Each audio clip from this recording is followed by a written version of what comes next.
Hi friends, welcome to finance and general studies channel. आज फिर से हम एक नया दमदार स्टॉक के बारे में बात करेंगे, वो अपने सेक्टर में लीडर है वो कंपनी, और बहुत ही फंडामेंटली स्ट्रॉन्ग कंपनी है। और ये आम आदमी अपने ज़िंदगी में इसके प्रोडक्ट्स यूज़ करते हैं, मे बी अपने पर्सनल ट्रांसपोर्टेशन के लिए या फिर हायर्ड ट्रांसपोर्टेशन के लिए। ये कंपनी बहुत ही जाने मानी कंपनी है। हर एक इंडियन इस कंपनी के बारे में जानता है। तो चलिए इस कंपनी के बारे में हम फिर से शुरू करते हैं और स्टडी करते हैं। आज का कंपनी का नाम है बजाज ऑटो। बजाज ऑटो तो सबको तो मालूम ही है ये क्या कंपनी है और कैसे कंपनी है। ये मेनली 2 व्हीलर 3 व्हीलर सेक्टर में काम करती है। हाँ दोस्तों, इसके भी स्टॉक्स आपको मार्केट में मिलेंगे। सो आप जाके इस कंपनी में चाहिए तो इस कंपनी को स्टडी करने के बाद आप इस कंपनी में इन्वेस्ट करने के विचार कर सकते हैं। ये कंपनी पुणे में बेस्ड है, उसका हेडक्वार्टर पुणे में है। इस कंपनी के प्रोमोटर है जिसने इस कंपनी को स्टार्ट किया था, वो जमनालाल बजाज है। ये बजाज ग्रुप में बिलोंग करती है कंपनी, और बजाज ग्रुप हमारे देश का बहुत ही रेप्यूटेड ग्रुप है। जैसे रिलायंस हो, टाटा हो या बिरला हो, उन्हीं की तरह ये भी एक रेप्यूटेड ग्रुप है बजाज। सो इस कंपनी को शुरू किया था 1940 में, जिसके फाउंडर थे जमनालाल बजाज। आप यहाँ पर देख सकते हैं, फाउंडेड इन 29 नवंबर 1945 में, 77 ईयर्स एगो। ये 77 ईयर्स ओल्ड कंपनी है, बहुत ही पुरानी कंपनी है। ये मेनली BSE NSE में ट्रेड करती है, दो ही जगह में। फॉरेन में किधर भी इसका लिस्टिंग नहीं है अभी तक। तो फाउंडर जैसे मैंने बोला था जमनालाल बजाज, हेडक्वार्टर्स इसके पुणे में है, महाराष्ट्र में। और ये बिज़नेस वर्ल्ड वाइड करती है, मतलब ये जब ये 2 व्हीलर और 3 व्हीलर इंडिया में बना के इसको एक्सपोर्ट भी करती है। तो उसके बाद है इसके नंबर ऑफ एम्प्लॉयज़ 10,000 एम्प्लॉयज़ है। इसके पेरेंट कंपनी जो बोला था आपको बजाज ग्रुप है। और इस कंपनी के बहुत सारे पार्टनरशिप भी है। ये कंपनी KTM के साथ भी अपना पार्टनरशिप करती है, जो कि डच की कंपनी है एक्चुअली। सो ये KTM के साथ भी अपना पार्टनरशिप है। उसके बाद ट्रायम्फ मोटरसाइकिल 2017 में कंपनी ने इसके साथ पार्टनरशिप भी की थी। इसके बाद कावासाकी के साथ भी इसका पार्टनरशिप चलता था पहले। तो ठीक है, जैसे बहुत सारे फॉरेन कंपनी के साथ ये पार्टनरशिप भी करती रहती है कंपनी। उसके बाद आप देख सकते हैं इस कंपनी के बारे में, इधर सब कुछ लिखा है क्या क्या कंपनी करती है। और हाल ही में जो अभी सबका फेवरेट टॉपिक है इलेक्ट्रिक स्कूटर्स, इलेक्ट्रिक कार्स। सो ये ये कंपनी भी अभी इलेक्ट्रिक स्कूटर में अपना इन्वेस्टमेंट शुरू कर चुकी है। ये अपने पुराने जो मॉडल है चेतक, सभी को मालूम है बजाज चेतक एक स्कूटर आता था बहुत सालों पहले। अभी वो फिर से अपनी जर्नी इलेक्ट्रिक स्कूटर में भी चेतक के नाम से शुरू कर रही है। और इसने 2020 में लॉन्च भी किया था। 2020 में बजाज चेतक का एक इलेक्ट्रिक स्कूटर भी आया था। उसके बाद कंपनी ने 2021 में अनाउंसमेंट भी किया था इन्वेस्टमेंट का अराउंड 300 करोड़ का, जहाँ पर वो साल का 5 लाख इलेक्ट्रिक स्कूटर बना सके और उसको इंटरनेशनल डोमेस्टिक मार्केट में भी एक्सपोर्ट कर सकती है। ठीक है, और ये रहा इसका वेबसाइट, जैसे मैं हमेशा आपको दिखाते रहता हूँ। यहाँ पर आप जाके देख सकते हैं कौन सी गाड़ियाँ हैं। जैसे मैंने आपको बोला था जहाँ बजाज चेतक, ये अभी इसका अभी का लुक है, पहले जैसा नहीं आ रही। और इसका मोटरसाइकिल है, 3 व्हीलर है। और उसके बाद आप देख सकते हैं KTM, जो मैंने आपको बोला था KTM के साथ भी इनका पार्टनरशिप चलता है। यहाँ पर ये सब कुछ डिटेल्स लिखा हुआ है, जाकर देख सकते हैं अबाउट बजाज, ये कैसी कंपनी है, क्या है। ये वर्ल्ड की 3rd लार्जेस्ट 2 व्हीलर मैन्युफैक्चर है, और इंडिया में ये 2nd लार्जेस्ट मैन्युफैक्चर है 2 व्हीलर के। तो इसका बिजनेस बहुत ही अच्छे से चल रहा है, एक्सपोर्ट भी, और अब हमारे डोमेस्टिक मार्केट में भी इसका बिजनेस बहुत ही अच्छी तरह से चल रहा है। इसका फेमस ब्रांड है जो कि पल्सर है, जो हमारे इंडिया के यंगस्टर लोगों को ये ब्रांड बहुत ही पसंद है और इनकी सबकी ड्रीम बाइक भी है बहुत सारे लोगों की, पल्सर ब्रांड ऑन करने की। ठीक है, उसके बाद आते हैं हमारे मनी कंट्रोल के वेबसाइट में। ये आप देख सकते हैं बजाज ऑटो का प्राइस अभी 5,000 रुपये एक शेयर का चल रहा है, जो कि फ्राइडे को बहुत ज़्यादा इसमें तेज़ी भी थी 6.5% की, और 302 रुपये का इसमें अपसाइड भी था। एक तेज़ी क्यों थी वो हम बाद में डिस्कस करेंगे, मैं आपको दिखाऊंगा उसके बारे में भी। तो अभी आप देख सकते हैं कंपनी के रिजर्व्स 21,000, 19,000, 24,000, 26,000 और 25,000। ये रिजर्व्स कंपनी के लगातार बढ़ रहे हैं क्योंकि ये कंपनी बहुत ही प्रॉफिटेबल कंपनी है, फंडामेंटली बहुत ही स्ट्रॉन्ग कंपनी है ये कंपनी। उसके बाद कंपनी में डेट कुछ भी नहीं है, लॉन्ग टर्म में नहीं है, और शॉर्ट टर्म में भी इसके ऊपर कोई कर्जा नहीं है, ज़ीरो डेट कंपनी है। और उसके पास कैश भी आप देख सकते हैं 922, 300, 500, 588, 285 करोड़ का इसके पास कैश है। बहुत ही फंडामेंटली स्ट्रॉन्ग बैलेंस शीट है, आप बोल सकते हैं 5 स्टार बैलेंस शीट है। सो एक हमारे जो पैरामीटर होते हैं बैलेंस शीट को देखना, ये सब इम्पॉर्टेंट एस्पेक्ट्स होते हैं, और इसमें और भी बहुत सारे चीज़ें हैं वो भी आपको स्टडी करने पड़ते हैं। लेकिन मैं आपको सिर्फ बेसिक चीज़ें दिखाता हूँ कि एक रिटेल इन्वेस्टर को कौन से मेन फैक्टर्स देखने पड़ते हैं। उसी में आपको ऑलमोस्ट पता चल जाता है कि ये कंपनी कैसी है, कितने स्ट्रांग है, कंपनी आगे बिजनेस कर सकती है कि नहीं कर सकती है, ये सब आप देख कर ही पता लगा सकते हैं। जैसे मैंने आपको बोला था कंपनी 77 ईयर्स ओल्ड कंपनी है, ये इससे और आगे 50 साल का भी बिजनेस कर सकती है, इतनी स्ट्रॉन्ग कंपनी है। और ये फ्यूचरिटिक बिजनेस में भी इन्वेस्टमेंट कर रही है, जो कि हमारे इलेक्ट्रिक स्कूटर है उसमें भी बिजनेस कर रही है। और जो प्रेजेंट हमारे पेट्रोल के ऊपर चलने वाले जो 2 व्हीलर है, 3 व्हीलर है, या गैस पे चलने वाले 3 व्हीलर है, उसमें भी इस कंपनी का योगदान बहुत ही अच्छा से चल रहा है और बहुत ही अच्छे से बिजनेस भी कर रही है। सो ये कंपनी अब यहाँ से और 50 साल चलने में भी कोई डाउट नहीं है, अच्छी तरह से चलेगी ये कंपनी। उसके बाद कंपनी की डिविडेंड हिस्ट्री देख सकते हैं। ये कंपनी साल में एक बार डिविडेंड देती है, 16 में 2 बार दिया था, इंटरिम और फाइनल करके, लेकिन 17, 18, 19, 20, 21, 22, 23 ये हर साल एक बार डिविडेंड देती है। आप यहाँ पर देख सकते हैं डिविडेंड का अमाउंट 55 रुपीज़, 60, 120 रुपीज़, 140 रुपीज़। अभी 3 साल से फ्लैट डिविडेंड दे रही है 140 रुपीज़ का, लेकिन डिविडेंड बढ़ नहीं रहा है, लेकिन उसके सेम टाइम ये डिविडेंड कट भी नहीं कर रहे हैं। सो आपको देख सकते हैं एक फंडामेंटली स्ट्रॉन्ग कंपनी के एक लक्षण होते हैं, वो हर साल डिविडेंड बांटनी चाहिए अपने शेयर होल्डर्स को। सो ये भी एक लक्षण होता है कि कंपनी में कैश है और कंपनी अच्छी तरह से इसको अपने शेयर होल्डर जो प्रॉफिट होता है उसको अपने शेयर होल्डर्स के साथ भी बांट रही है। ठीक है, इसके बाद हम स्क्रीनर में देखेंगे, आप देख सकते हैं एक कंपनी 1,45 करोड़ मार्केट कैपिटलाइजेशन की एक बड़ी लार्ज कैप स्टॉक है, और प्लस ये दोनों इंडेक्सेस में लिस्टेड है, जैसे कि हमारे BSE और NSE में। 1,45 करोड़ का मार्केट कैपिटलाइजेशन है, अभी का प्राइस इसका चल रहा है 5,130 रुपीज़ का। और नीचे है जैसे आप देख सकते हैं, अभी इनको सिर्फ 3 व्हीलर के साथ ही इसको कंपेयर किया जा रहा है यहाँ पर, और इसके एक्चुअल कॉम्पिटिटर 2 व्हीलर कंपनीज भी है। अब हम बाद में इसको भी कवर कर लेंगे। तो बजाज ऑटो 1,45 करोड़ का मार्केट कैपिटलाइजेशन का कंपनी, और ये अपने सेक्टर में लीडर है। ठीक है, कंपनी के प्रॉफिट और सेल्स देख सकते हैं यहाँ पर, जो कि 2012 में 19,000 करोड़ का प्रॉफिट सेल्स करती थी कंपनी, वो अभी बढ़ के 2023 में 36,000 करोड़ का बन चुका है सेल्स। सो आप देख सकते हैं अराउंड डबल हो चुका है, विद इन 10 ईयर्स टाइम में उसका सेल्स भी डबल हो चुका है।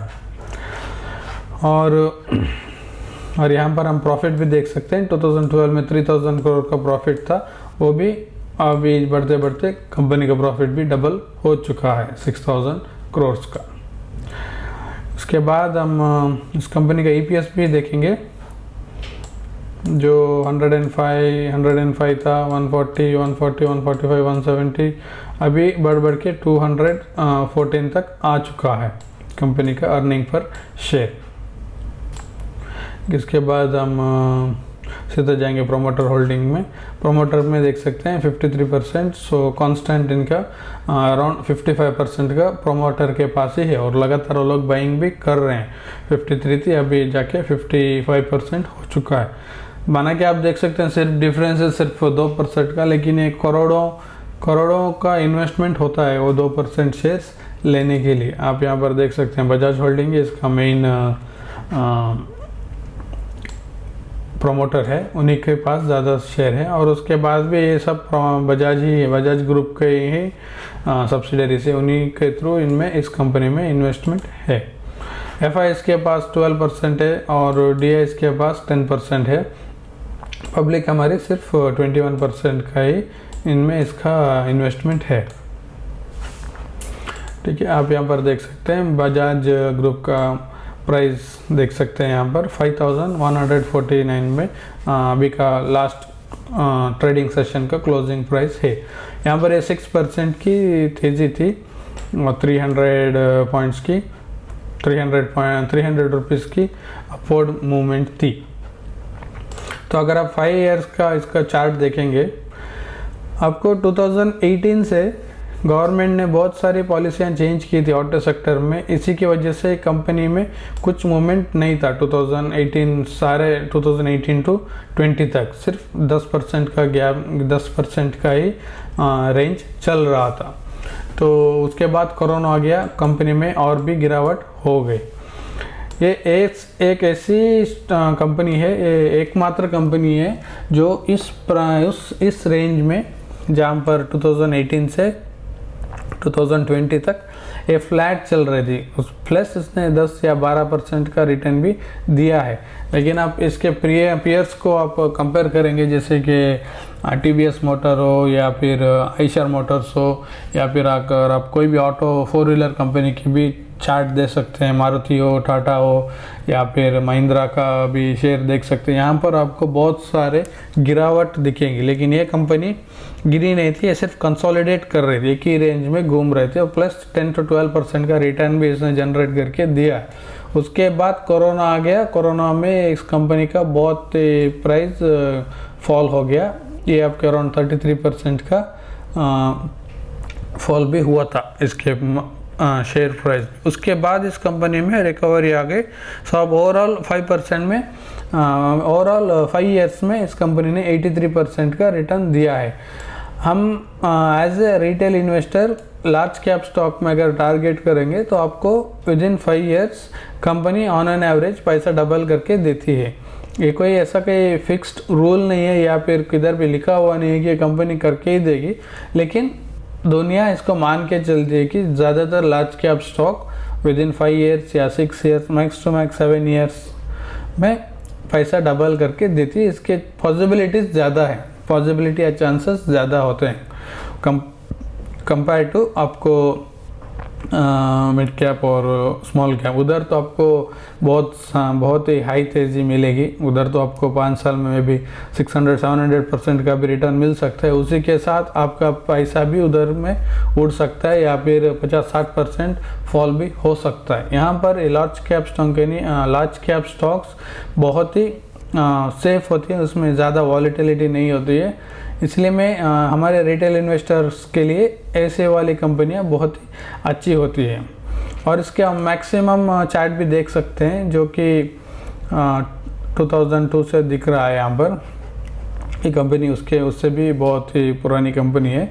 सो 2000 यहाँ पर आप देख सकते हैं ऑल टाइम हाई। ऐसा चार्ट वाला आपको कंपनी हमेशा लेना पड़ता है जो कि धीरे करके ऊपर बढ़ रहा है।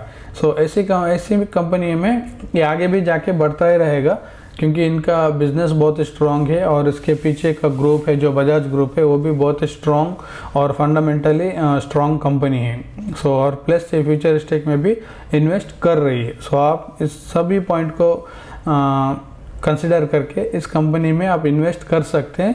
आपको प्लस इस कंपनी के ऊपर स्टडी भी करनी पड़ती है। अगर आपको कंपनी का बिजनेस पसंद आया है और उसका मैनेजमेंट भी आपको पसंद है और इसका फ्यूचर प्लान भी आपको पसंद है तो आप इसमें कंपनी में इन्वेस्ट करने का विचार कर सकते हैं। तो एक कंपनी में फ्राइडे के दिन इतनी तेज़ी आई क्यों?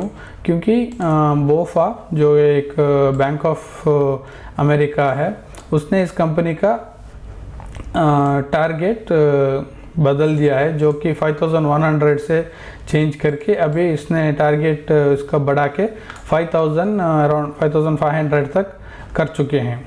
अब यहाँ पर देख सकते हैं 5500 तक इसका टारगेट बढ़ा चुके हैं। और इन्होंने बोला है कि अभी जो इस ऑटो सेक्टर में जो भी परेशानियाँ थी, जो मैंने आपको बोला था 2018 से लेके उसके बाद 2018 से 20 तक गवर्नमेंट ने बहुत सारी पॉलिसियाँ चेंज की थी ऑटो सेक्टर में। उसके साथ कोरोना भी आ गया, इसलिए इनका सेल थोड़ा गिर गया था और ज़्यादा इनकी बिकवाली नहीं हो रही थी, या नहीं तो ज़्यादा क्या बोलते हैं, ज़्यादा बड़ा इनमें इंक्रीमेंट में नहीं हो रही थी सेल में, और एक ही इसमें घूम रहे थे इनके सेल्स। सो अब जाके कंपनियाँ ये जो बोफा है वो मान के चल रही कि यहाँ से और 2 साल इनके सेल्स बहुत ही अच्छे होने वाले हैं और इनमें सेल्स में आपको ग्रोथ भी दिख सकते हैं, जो कि 14 to 15% की ग्रोथ भी दिख सकती है करके वो लोग मान के चल रहे हैं। ये कोई 100% नहीं है कि इन्होंने जो बोला है वो सच्ची हो सकता है। आपको इसको प्रूव करने के लिए आप इस कंपनी के हर क्वार्टर के रिजल्ट को फॉलो करना पड़ता है और उनको रिजल्ट आपको देखना पड़ता है कि जो इन्होंने बोला है वो सच में हो रहा है कि नहीं हो रहा है। उसके बाद आप डिसीजन ले सकते हैं। और आप अभी देख सकते हैं एक कंपनी अभी ऑल टाइम हाई में है, मतलब ये 52 वीक हाई में चल रही है। आप देख सकते हैं यहाँ पर 52 वीक की हाई प्राइस है। अभी जाके आप लमसम इस कंपनी में इन्वेस्ट नहीं करना चाहिए, क्योंकि मालूम नहीं अभी अगले 6 महीने में अगले 1 साल में कंपनी में करेक्शन भी आ सकता है, 10 या 15% का करेक्शन भी आ सकता है। तो आपको इस कंपनी में जब भी आप इन्वेस्ट करते हैं स्लोली आपको इन्वेस्ट करना पड़ता है। अगर आपके पास 1 लाख इसमें इन्वेस्ट करने में आपके पास 1 लाख है, आप इस कंपनी में इन्वेस्ट करना चाहते हैं तो आपको या 10,000, 15,000, 20,000 या ऐसे में शुरू करना पड़ता है शुरू में। उसके बाद आप जब भी इसमें गिरावट आती है 10%, 15% का, तब आप थोड़ा इंस्टॉलमेंट करके इसमें इन्वेस्ट करते रह सकते हैं। तब वो होके आपके बाइंग प्राइस के क्लोज ही शेयर का प्राइस चलता रहता है। जब उसके बाद जब तेज़ी आएगी वो इमीडिएट रिकवरी करेगी और आपको बहुत सारा रिटर्न बना के दे देगी। आपको ये पॉइंट भी माइंड में रख के चलना पड़ता है जब भी आप इन्वेस्ट करते हैं। सो एक ही रिपोर्ट थी, इसके वजह से इस कंपनी में 52 वीक हाई टच हुआ था लास्ट सेशन में। और ये है हमारा निफ्टी का फ्राइडे का क्लोजिंग, सिर्फ 89 पॉइंट्स का अपवर्ड था और हमारा निफ्टी भी ऑल टाइम हाई चल रहा है। आप देख सकते हैं यहाँ पर ये ऑल टाइम हाई में चल रहा है। 52 वीक हाई है 20,222, उसी के नज़दीक ये कंपनी नहीं, हमारा इंडेक्स चल रहा है।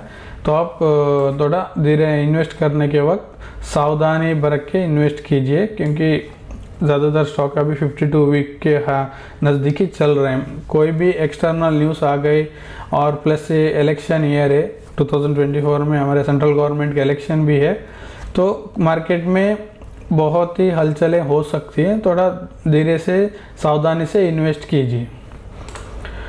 और संडे और मंडे को हम देख सकते हैं कि हमारा मार्केट खुलेगा या छुट्टी है।